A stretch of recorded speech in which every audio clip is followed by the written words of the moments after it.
Hi guys, James at RampantLionReviews again for you today with another beer review. For this one we are going to stick to Hong Kong. As you can maybe tell, I'm still filming beer reviews for you here in my Airbnb in Kowloon, and we're going to have a look at one of the newer boys on the market today. In fact, this was another beer that was recommended to me by the guys at HK Brewcraft on Hong Kong Island, so I really do recommend that you check out that shop if you get the chance. So for this one we are going to go to Carbon Brews, and we're having a taste of the Crazy Rich Lupulins. So this one is a New England style double IPA, a hazy IPA coming in at 8.2%. So it should be really nice. The other beers that the guys at HK Brewcraft recommended me from the other breweries were really pretty nice as well. So really looking forward to trying this one, and again I hope you guys enjoy my take on this beer. The standard of craft beer in Hong Kong seems to be really good. They've got about 30 breweries here now, and as I've mentioned before about 2013, 2014 there was absolutely nothing going on here, so the scene has really come on a hell of a lot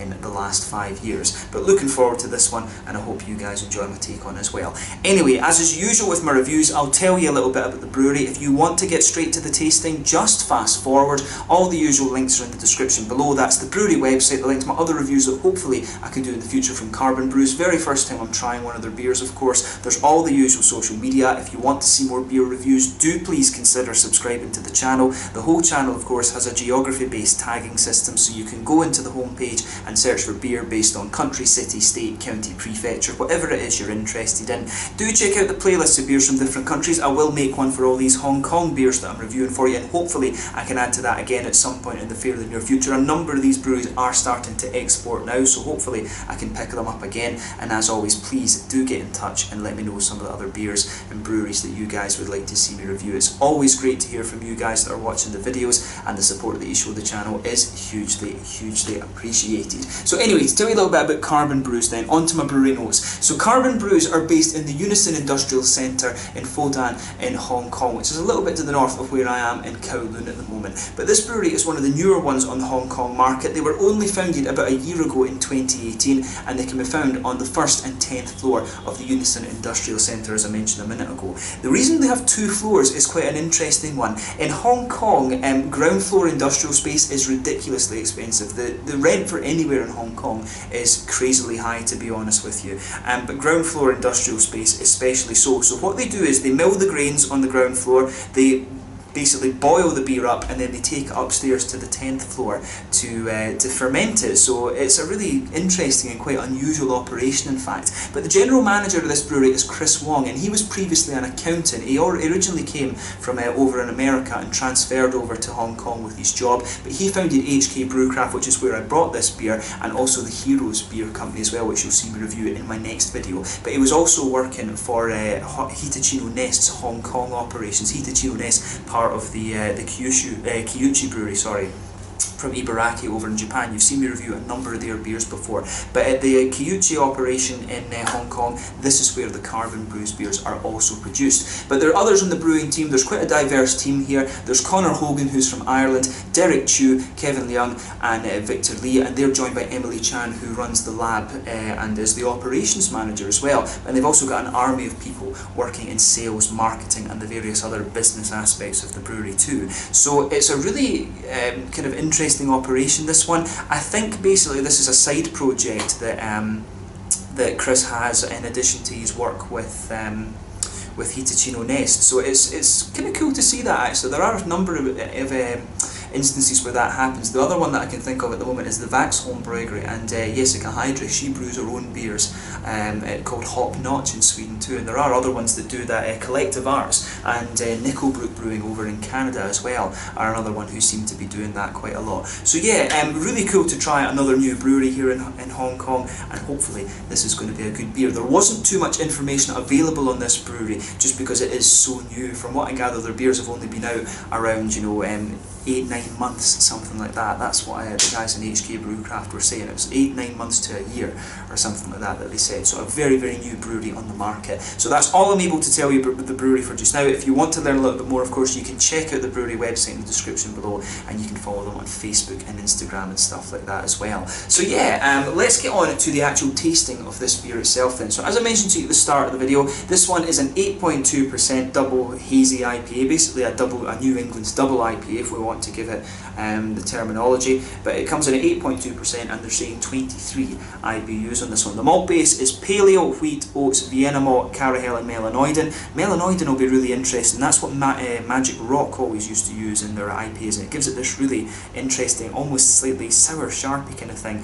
The hops in this one are Mosaic, Cascade, Citra, Galaxy and Simcoe hops that we're all familiar with, and it uses a London ale yeast strain. So yeah, a hell of a lot of things that I really like about this beer. I like my Vienna malt and Carahel, and yeah, I'm just really curious to see how this one turns out. So without further ado, we'll get out and we'll get on with the tasting. I'll just let you have another little look at the Carbon Brews logo quickly. So yeah, nicely presented beer, this one. The other ones did have a similar style of artwork to it, but yeah, let's get it out and we'll get on with the tasting. I do like that carbon fibre sort of artwork that they've got on this one. Carbon fibre is very pretty to look at, in fact. Originally by trade I was a chemist. I did my first master degree in chemistry and then another one in astrophysics, just because I was a bit mental that way, but I always enjoyed my materials chemistry. It's one of the more interesting things that I studied.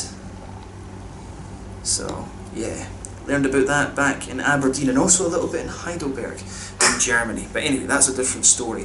But yeah, carbon, fascinating, really fascinating little element. There's so much stuff you can do with that actually. So yeah, as you can see with this one, it's poured a lovely sort of pineapple-y juice kind of colour. This is definitely one of these ones that fits into the haze for days category, as a lot of my fellow beer tubers would call it. But yeah, a really nice looking beer, this one. If I hold it up to the light, I would say there is a little bit of an orangey tint to this one, but I think it's fair to describe this one as being a colour kind of akin to like mango juice or pineapple juice or something like that. You can see there's a solid 2/3 finger of a frothy, I would say cream coloured head on this one. It's not a perfect white head by any stretch of the imagination, definitely more of a cream coloured head on this one. One or two big bubbles sticking towards the side of the glass and a few little ones just heading up towards the bottom of that head there. But you know, overall it looks pretty nice. Nothing particularly surprising about this beer in terms of its appearance. So let's take a closer look at the aroma then and just see how we get on. Oh, that smells pretty damn good. Straight away, I'm going to say that the melanoidin kind of jumps straight out at you. The aroma of this beer really reminds me of the cannonballs and stuff like that I had from Magic Rock. You know, this beer is it really does have that nice aroma about it. I think this is going to be a bit of a monster, to be honest with you. But other than the sort of sharpness, the astringency you get from the melanoidin, that almost tart, lemony sherbet type thing, you can also get a nice bit of a white bready quality in there. There's a little bit of biscuit coming out, which I suspect is both from the Carahel and from the Vienna malt. So there you get this nice, slightly caramelly, biscuity note coming out of this beer. Definitely some nice big oaty qualities as well. And you can smell just almost a white, kind of bready, wheaty sort of thing going on too. You can really smell the malt base in this one quite well, but it's the melanoidin, I think, that's really jumping and being very punchy in this beer. So yeah, a really nice malty base to this one. The hops are also playing a good role in this. When you take the aroma of the beer in just a little bit more in depth, if you like, just breathe it in a little bit more deeply, that's when you're going to start to get the kind of nice tropically fruits out of this one. So I mean, for me, you can definitely smell the mangoes and the passion fruit coming out of this one.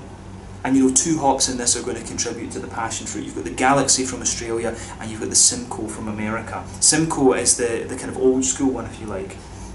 And I always found Simcoe was a little bit more kind of milky, if you like, in terms of its passion fruity quality, whereas the Galaxy was just a little bit more punchy and bold. And you also get a little bit of pineapple out of Galaxy as well, and you can pick that up in the aroma here too, to be honest with you. It's really nice. The Mosaic is showing its head too. You can definitely pick up a little bit of a kind of tangerine orange note coming out of this one. Also a little bit of blueberry, which is interesting. I always find that Mosaic gives you just a little kind of hint of blueberry when it comes to the aroma as well.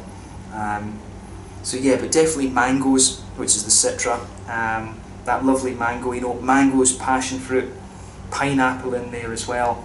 Definitely a little bit of a, I think there's a sort of apricot-y note to this one as well, which is kind of interesting. It does have tasting notes on the side there, but I'm making sure that I don't read those because I want to give you my own opinion. But yeah, definitely a little bit of a kind of mango-y, apricot-y note to this one as well, and I'm getting some nice juicy tangerine oranges too. You can pick up some of the lighter kind of tropical fruit complexities. I mean, you know, Citra can give you like lychees, gooseberries and all of these kind of things. You can smell a little bit of that lychee gooseberry note coming out of this one too. In terms of the green side of the hops, I would say this one is a good bit floral. I think it's, you know, I think it's, yeah, it's more leaning towards the floral side of things. There is a little bit of grassiness in there, but in terms of the green side of the hops, it really does lean more towards the floral side of things rather than anything else. But the aroma of this one, very inviting. It really reminds me of some of these Magic Rock beers that I've had in days gone by. So quite excited for this one. Let's have a taste of this beer then and just see how we get on. This one is the Crazy Rich Lupulins. Obviously the name is a bit of a play on you know, the Crazy Rich Asians film that's just been out, so let's get stuck into this one and just see how we got on. The Crazy Rich Lupulins from Carbon Brews in Hong Kong, here in Asia. So yeah, let's get stuck in. Slanja, skål.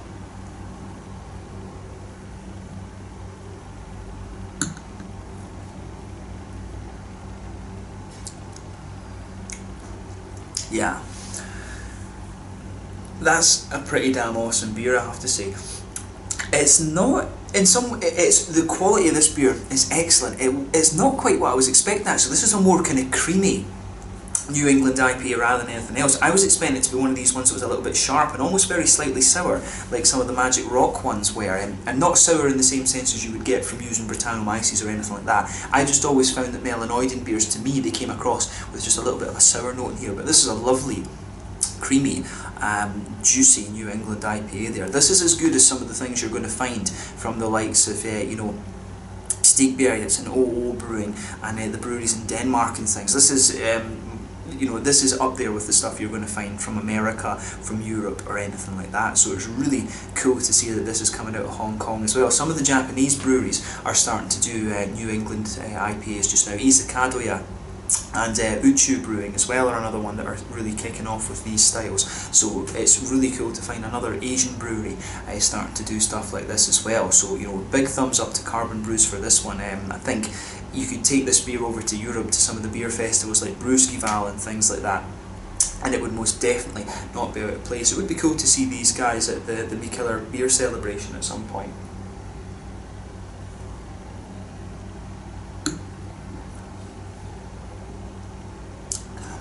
Yeah, that's a lovely, lovely beer. Big thumbs up to Carbon Brews. Let's try and break the flavour of this one down a little bit then. So middle of your palate, straight away you can feel that nice white bready kind of wheaty quality, just blanket in the middle of your tongue.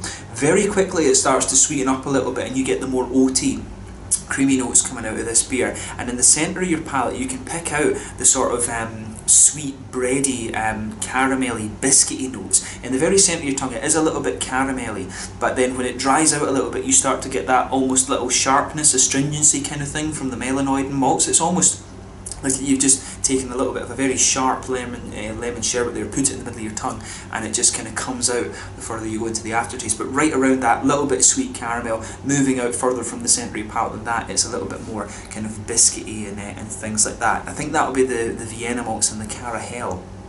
If I remember if it is Carahel that they've put in this one, or Cara Munich, I forget what I read. But yeah, it's it really has a very nice malt base to it, this one, and it's definitely creamy. I was expecting it to be a little bit sharper than it is, but the creaminess and the way that the malt base in this beer is balanced is really top notch actually. So this beer would not look out of place against the likes of the Toils, the Mikkellers, the Amars, the Brewskis, the Stigbergets, the Omnipoils and things like this in Scandinavia. So really cool to, as I say, to find another Asian brewery that is doing stuff like this. So big thumbs up to them for that. But the malt base in this beer, to me, is what really makes it stand out, and it's very, very well balanced too. So yeah, let's move on with it then.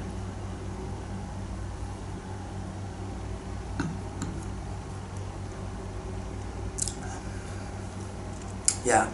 It's interesting because, like I say, very, very smooth and creamy in the malt base, but it really has a nice wetness to the juicy side of the beer as well. So let's look at the hoppy side of it. So back corners of the palate, there's a teensy little bit of earthiness there that's mosaic that always gives you that, but as you come further forward along the sides of the tongue, there is a little bit of a kind of floral note. The further you go into the aftertaste, you do notice a little bit of the floral qualities pushing their way out of the beer as well, and round the very front curve of the tongue it's just a little bit lighter and grassy too, and of course behind that front curve of the palate, that's where you get that nice oily bubble where those juicy fruity esters start to push their way out of the beer. And this is where this beer starts to get a good little bit of complexity to it. So at the very back of that palette in there, you get a nice, you do get a nice little touch of grapefruit, and that'll be coming, I think, a little bit from the Cascade and also a little bit from the Citra. Citra, depending on what you mix it with, will give you a little touch of that dark, almost slightly sour grapefruity note. And Cascade, you know, is the age-old American bittering hop that one of my local breweries back in Scotland, the Harveston Brewery, they use that. They have a Cascade Czech style lager, and it's beautiful. So I know that hop inside out. But yeah, it's the juiciness of this beer is absolutely it is lovely. So as I say, a little bit of grapefruit at the back of at the very back of that oily bubble. As you come further forward, it evolves to be a kind of more passion fruity note. It just gets a little bit more juiciness to it. You can feel the sort of the mango notes coming out of there again. So the Galaxy and the Simcoe just kind of coming out a little bit in front of that. You also get the mango-y notes from the Citra just a little bit further, and then almost just towards the tip of the tongue, that's where I think the Mosaic's coming out. You get a little bit of that quite juicy tangerine orange. You can also feel a few other complexities in there, a little bit of pineapple, maybe a slightly apricot-y flavour and stuff like that. It's almost got a little bit of kind of papaya-y kind of quality to it as well, which is kind of interesting. I always love trying my different fruit juices and stuff. This is how I got quite good at that actually. And the further you go into the aftertaste as well, you can pick out a few complexities in there, you know, like lychees, gooseberries almost, and I can pick out that little teeny bit on the tip of my tongue of blueberries that you can get from Mosaic. It's strange, that Mosaic, mainly orangey, but it's also got a little touch of blueberry in my mind.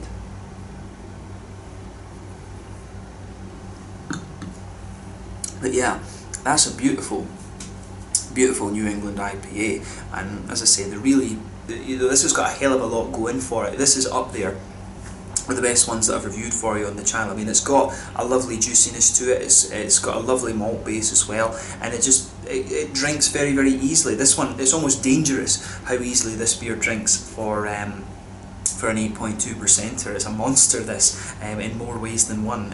It covers the alcohol ridiculously well. And one of the things I've always said about this style too is that I think when you get above 8%, that's when it's difficult to cover the alcohol simply with you know, wheat and oats and lactose and stuff like that. And I do wonder if that's why they've used a little bit of the Vienna malts and stuff like that in here. I always find with the West Coast IPAs you can push higher quite a bit more easily than you can with the New England IPAs. I do suspect that's why they've got a little bit of these kind of caramelly, biscuity type sweeter malts in here. But this is a lovely beer, this, and I do hope that this brewery come across to Europe and show their stuff off, because I think people would be impressed with this. In terms of the mouthfeel then, I would say top end and mid-bodied, this beer. Carbonation's very, very smooth. It really leans towards that smooth, creamy side of things, and it's got a good bit of juiciness to it as well.